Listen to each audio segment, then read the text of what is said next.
Balaam said, Build me 7 altars here, and prepare 7 bulls and 7 rams for me. Balak did as Balaam said, and the 2 of them offered a bull and a ram on each altar. Then Balaam said to Balak, Stay here beside your offering while I go aside. Perhaps the Lord will come to meet with me. Whatever he reveals to me I will tell you. Then he went off to a barren height. God met with him, and Balaam said, I have prepared 7 altars, and on each altar I have offered a bull and a ram. The Lord put a word in Balaam's mouth and said, Go back to Balak and give him this word.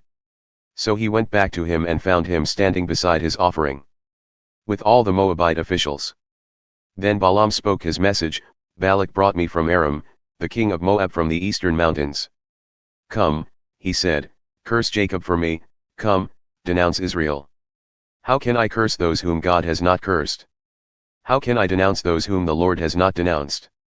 From the rocky peaks I see them, from the heights I view them. I see a people who live apart and do not consider themselves one of the nations. Who can count the dust of Jacob or number even a fourth of Israel? Let me die the death of the righteous, and may my final end be like theirs.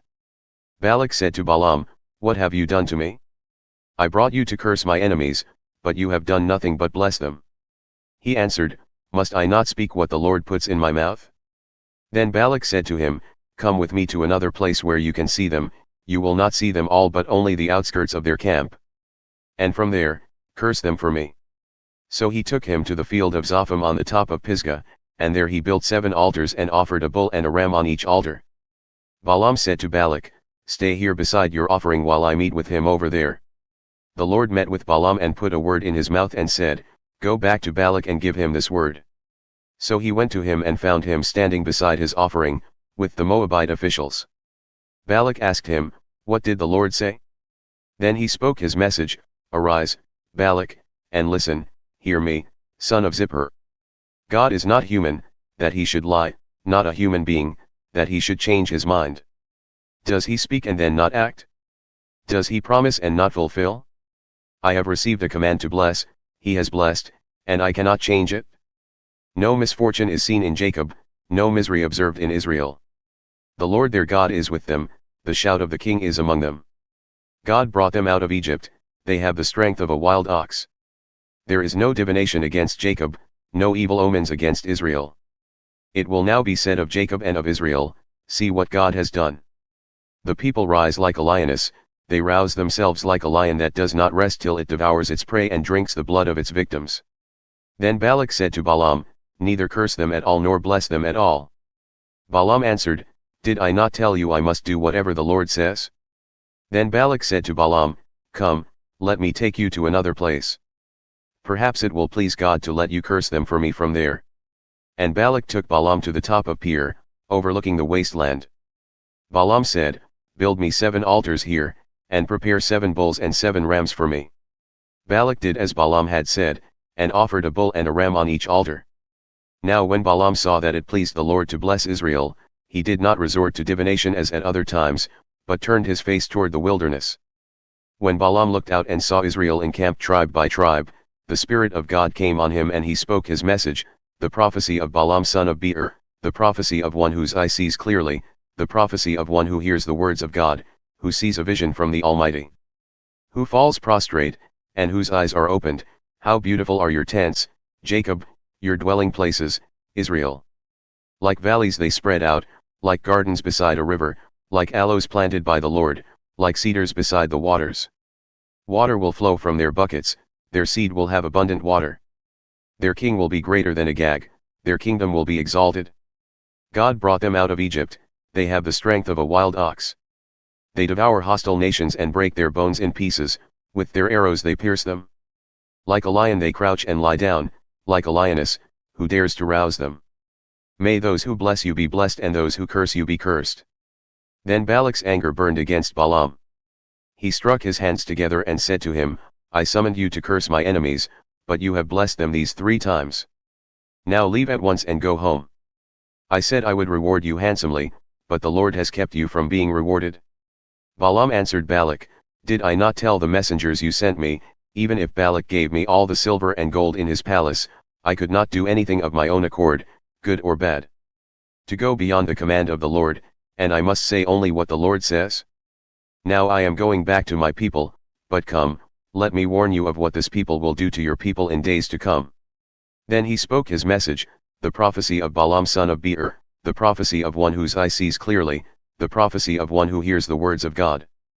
Who has knowledge from the Most High, who sees a vision from the Almighty, who falls prostrate, and whose eyes are opened. I see him, but not now, I behold him, but not near. A star will come out of Jacob, a scepter will rise out of Israel. He will crush the foreheads of Moab, the skulls of all the people of Sheth. Edom will be conquered, Seir, his enemy, will be conquered, but Israel will grow strong. A ruler will come out of Jacob and destroy the survivors of the city. Then Balaam saw Amalek and spoke his message.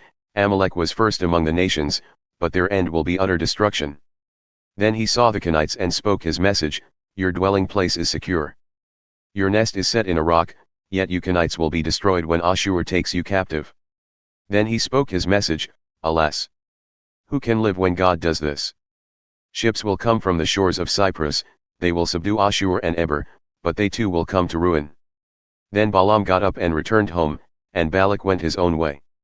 While Israel was staying in Shittim, the men began to indulge in sexual immorality with Moabite women, who invited them to the sacrifices to their gods. The people ate the sacrificial meal and bowed down before these gods. So Israel yoked themselves to the Baal of Peor. And the Lord's anger burned against them.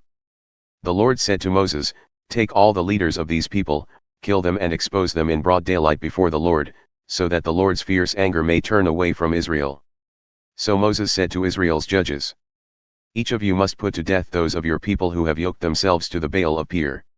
Then an Israelite man brought into the camp a Midianite woman right before the eyes of Moses and the whole assembly of Israel while they were weeping at the entrance to the tent of meeting. When Phinehas son of Eleazar, the son of Aaron, the priest, saw this, he left the assembly, took a spear in his hand and followed the Israelite into the tent. He drove the spear into both of them, right through the Israelite man and into the woman's stomach. Then the plague against the Israelites was stopped, but those who died in the plague numbered 24,000. The Lord said to Moses, Phinehas son of Eleazar, the son of Aaron, the priest, has turned my anger away from the Israelites. Since he was as zealous for my honor among them as I am, I did not put an end to them in my zeal. Therefore tell him I am making my covenant of peace with him. He and his descendants will have a covenant of a lasting priesthood, because he was zealous for the honor of his God and made atonement for the Israelites. The name of the Israelite who was killed with the Midianite woman was Zimri son of Salu, the leader of a Simeonite family. And the name of the Midianite woman who was put to death was Kashbi daughter of Zur, a tribal chief of a Midianite family. The Lord said to Moses, treat the Midianites as enemies and kill them. They treated you as enemies when they deceived you in the Peor incident involving their sister Kashbi, the daughter of a Midianite leader, the woman who was killed when the plague came as a result of that incident.